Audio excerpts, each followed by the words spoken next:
शान असमानी और आप देख रहे हैं देश का लोकप्रिय और विश्वसनीय चैनल ए न्यूज टुडे। तो चलिए अब नजर डालते हैं दिन भर की 5 बड़ी खबरों की ओर, लेकिन सबसे पहले रुख करेंगे सुर्खियों का। बीबीसी पर लगातार दूसरे दिन आईटी का सर्वे जारी, स्टाफ से कहा हर सवाल का जवाब ईमानदारी से दे। अमेरिका का कुछ भी कहने से इनकार। दिल्ली में श्रद्धा जैसा कांड, झगड़े के बाद गर्लफ्रेंड का डेटा केबल से घोटा गला, फ्रिज में रखा शव, कुछ घंटों बाद की शादी। समिट में पहुंचे आईबी मिनिस्टर अनुराग ठाकुर बोले यूपी में दिखती है विकास की नई तस्वीर। अब्बास अंसारी को कासगंज जेल शिफ्ट किया जा रहा, काफिले में एसएसपी समेत 4 थाने के पुलिस मौजूद। मनीष गुप्ता हत्याकांड में फिर जांच करने पहुंची सीबीआई, पत्नी मीनाक्षी ने कहा 6 नहीं 7 आरोपी थे, सभी फुटेज में नजर आए, ब्रेसलेट वाली फोटो भी दिखाई। तो चलिए अब आपको बताते हैं खबरें विस्तार से। जहां बीबीसी के दिल्ली और मुंबई ऑफिस पर आयकर विभाग की टीम की छापेमारी लगातार दूसरे दिन भी जारी है। वही सूत्रों के मुताबिक आईटी अधिकारी 2012 से अब तक के अकाउंट की डिटेल पता कर रहे हैं। आईटी अधिकारियों ने फाइनेंस डिपार्टमेंट के स्टाफ के मोबाइल, लैपटॉप, डेस्कटॉप भी जब्त कर लिए हैं। सर्वे के दौरान आईटी के अधिकारियों और बीबीसी इंडिया के संपादकों के बीच बहस भी हुई है। उधर बीबीसी ने अपने स्टाफ को मेल कर सहयोग करने को कहा है। साथ ही मेल में यह भी कहा गया है कि वो हर सवाल का जवाब ईमानदारी से दे। आयकर विभाग के अधिकारियों ने बीबीसी पर इंटरनेशनल टैक्स में गड़बड़ी का आरोप लगाया है। साथ ही कई घंटों से अफसर लैपटॉप डॉक्यूमेंट्स की छानबीन भी अब कर रहे हैं। रुक करते अगली खबर की ओर, जहां दिल्ली के बाबा हरिदास नगर थाने के मित्राव गांव में निक्की यादव नाम की एक युवती की हत्या का सनसनीखेज मामला सामने आया है। हत्या में साहिल गहलोत नाम के युवक को गिरफ्तार भी किया गया है। वहीं पुलिस का इस मामले पर दावा है कि साहिल और युवती के बीच गहरी दोस्ती थी, लेकिन 10 फरवरी को साहिल की शादी थी। जब युवती को इस बात का पता चला तो उसने इस शादी का विरोध किया, क्योंकि वो साहिल से शादी करना चाहती थी, लेकिन साहिल के परिवार वाले इसके लिए राजी नहीं थे। साहिल भी अपने परिवार वालों के खिलाफ नहीं जाना चाहता था। उसने 8 या 9 फरवरी को युवती को मिलने के लिए कश्मीरी गेट इलाके में बुलाया था। पुलिस का दावा है कि इस मुलाकात के दौरान दोनों के बीच गर्मा गर्मी हुई और इसी के बीच साहिल ने युवती की गला दबाकर हत्या कर दी। हत्या करने के बाद वो युवती के शव को वर्णाकार में लेकर मित्राव गांव में अपने ढाबे पर गया और जहां फ्रिज में उसके शव को छिपा दिया।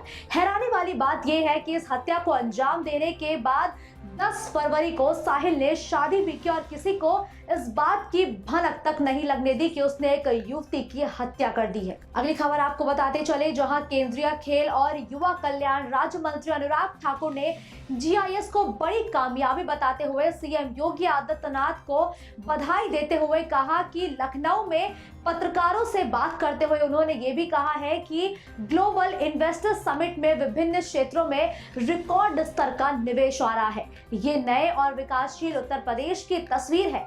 आगे उन्होंने कहा कि पिछले 5 सालों में यूपी की छवि बदली है।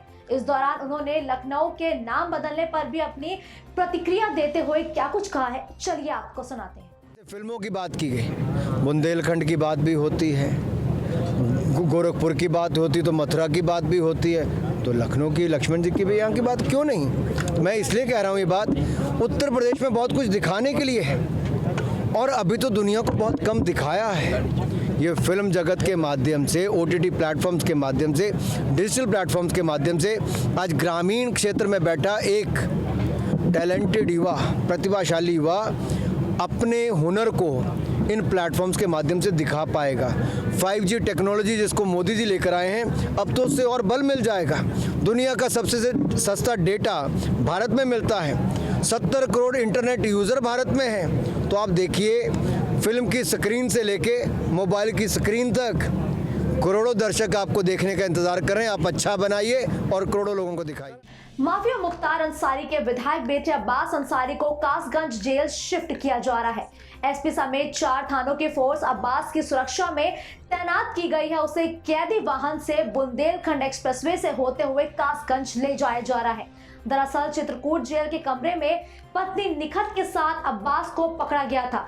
खुद एक खुफिया सूचना पर डीएम और एसपी ने छापा मारकर उसे पकड़ा था, जिसके बाद शासन ने चित्रकूट के जेलर समेत 7 लोगों को सस्पेंड भी कर दिया था। इसके अलावा अब्बास की जेल बदलने की संस्तुति की गई, जिसके बाद मंगलवार शाम को शासन ने अब्बास को कासगंज जेल शिफ्ट करने की अनुमति दी। वही अब्बास की पत्नी निखत चित्रकूट जेल में अब बंद रहेंगी। अगली खबर आपको बताते चले, जहां कानपुर के प्रॉपर्टी डीलर मनीष गुप्ता हत्याकांड ने एक बार फिर से यू टर्न लिया है। इस मामले में मनीष की पत्नी मीनाक्षी ने 3 नए आरोप लगाए हैं। इन्हीं आरोपों की जांच करने के लिए एक बार फिर सीबीआई गोरखपुर पहुंची है। मीनाक्षी का कहना है कि 27 सितंबर 2021 की रात गोरखपुर में हुई मनीष गुप्ता की हत्या में 7 लोग शामिल थे।